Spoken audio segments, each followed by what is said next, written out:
and He's here today. I'll assure you that He's here because this is His house. It's not mine or it's not yours. It's not the community's. It belongs to God. We dedicated it to Him when men built it, and it belongs to God. So He's here today.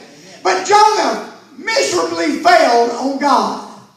And that's what I want to talk to you about. There's people here today that you have miserably failed God. And you know, sitting right here today as I begin to preach, that you already know within your heart that you failed God. You have failed Him more than one time.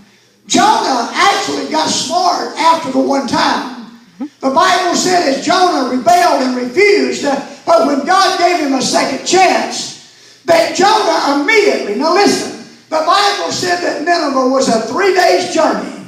But in one day, that Jonah was entering the city of Nineveh. I want to tell you something. He took seriously what God had said to him. Jonah, you messed up the first time. I've got a lot invested in you, Jonah. I'm giving you another chance because you failed the first time. There's people right here today, Sister Bonnie, that they have failed. But God's giving you another chance today. He's giving you another opportunity today. You say, well, preacher, you know, I got saved and it doesn't matter what I do. I beg your pardon. It doesn't. It does. You can't just get saved and keep doing the junk that you do.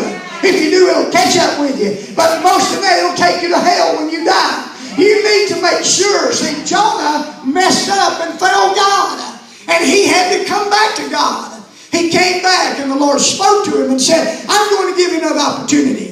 I want you to know today, and I can't say this enough, that there's several people here today that you came in this house and you need another opportunity. You need an opportunity like you had the first time or the second time that you failed and you didn't take advantage of it. But let today be a day that you take advantage of what God has to offer you here in this house today.